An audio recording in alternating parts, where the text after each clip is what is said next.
This is a brand new product just revealed by Mark Zuckerberg and Meta. It's a pair of fully holographic, augmented reality glasses. They call it Orion. Mark's belief is that products like Orion, the Meta Quest, and the Apple Vision Pro will become the next major computing platform, an evolution beyond the smartphone. And Zuck may be correct in his prediction, but let's be real here for a second. Does anyone actually want to wear this thing on their face all day long? Sure, your weird glasses can augment reality, that's cool and all, but let's talk about how we can alter reality. Break it, if you will. And that's a project that Elon Musk has been working on for the past 8 years now. Of course, we are talking about Neuralink. If augmented reality is the next evolution of the computer, then Neuralink is the final form, the omega if you want to keep the ancient Greek references going. While Zuckerberg was out shilling his new glasses, Neuralink was busy securing approval for a new implant that will pipe computer vision directly into a person's brain. Blindsight was just classified by the Food and Drug Administration as a breakthrough device. This essentially means that it's been fast-tracked through the development and review process in order to get this device into human patients as fast as possible. Elon Musk has said the blindsight device from Neuralink will enable even those who have lost both eyes and their optic nerve to see. It will even enable those who have been blind from birth to see for the first time. To accomplish this, Neuralink will replace human eyes with small digital cameras, much like those that Meta is using in their augmented reality glasses. And then the difference comes in when Neuralink cuts a hole in the person's skull and sews a few dozen tiny wires into their brain. You won't find that on the Meta product roadmap.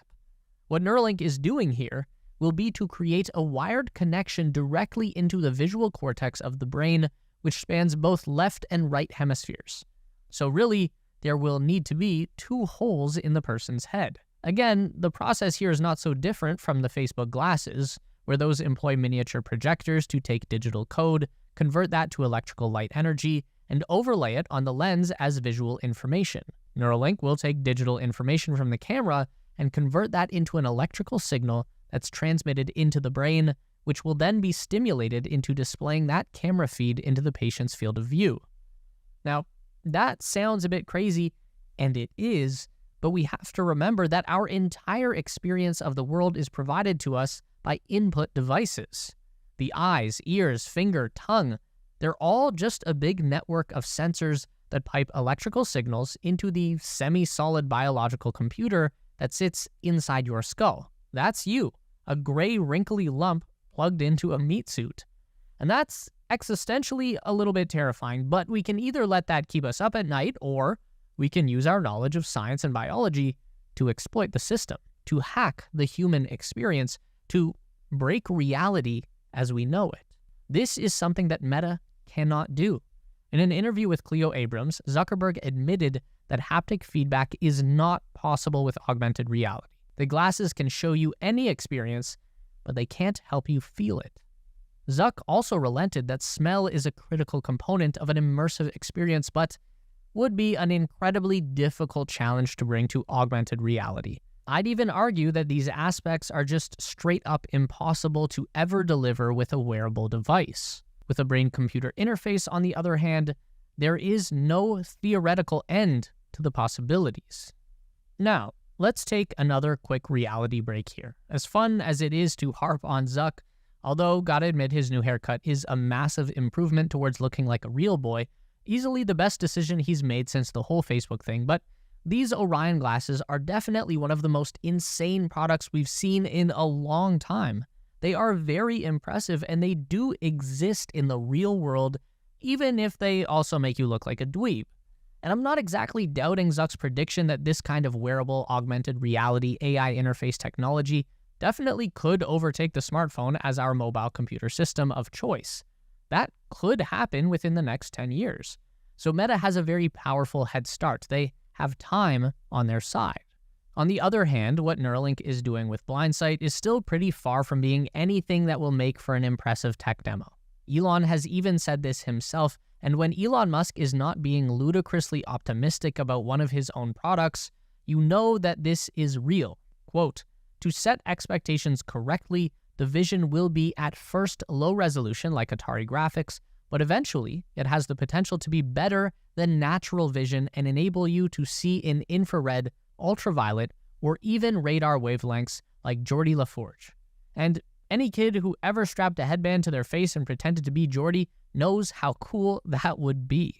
It's also important to remember that the Meta glasses are a toy, an incredibly expensive and innovative toy, while blindsight is first and foremost a medical device.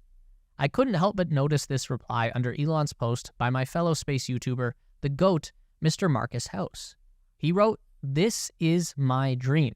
With my legally blind son, I'd give anything to allow him to see clearly for the first time.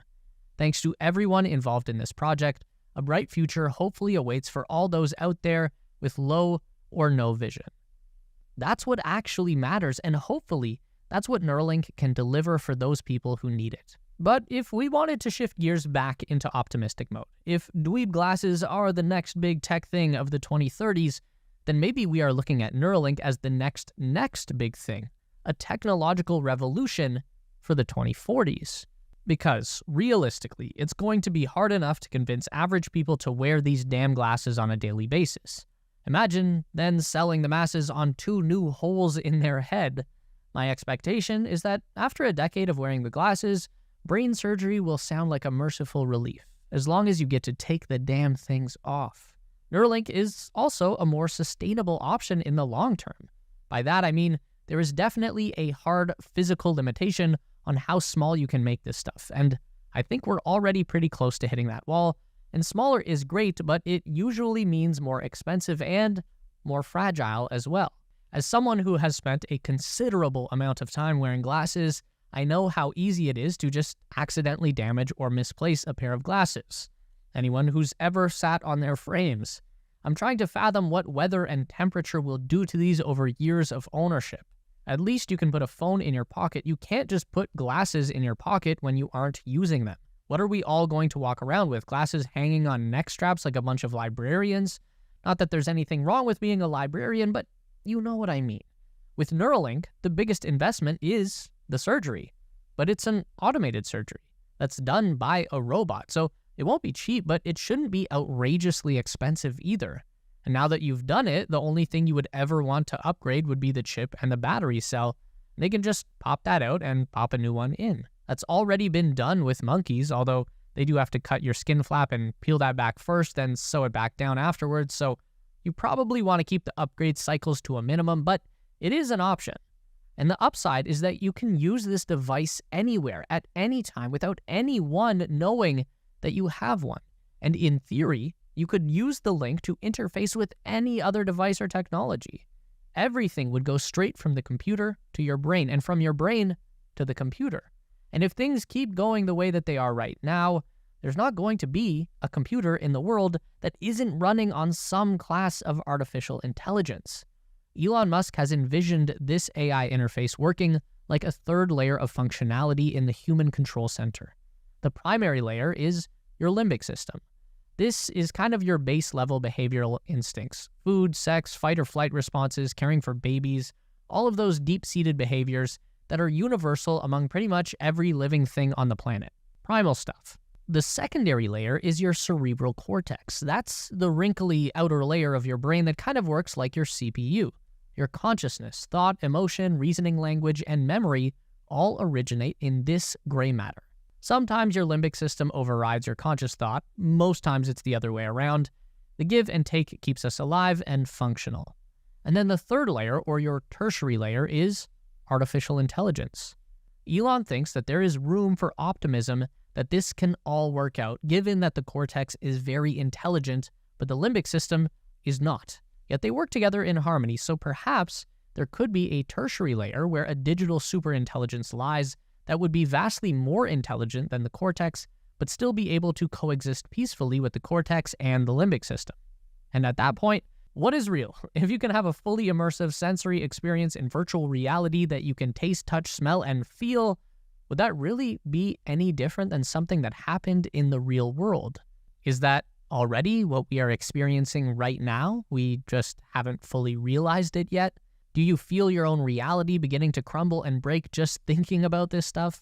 Remember, you're not actually a human being. You're a gray, wrinkled lump of bioelectric tissue plugged into a meat suit. Or you could buy Zuckerberg's dorky glasses and be perfectly happy. That's cool too.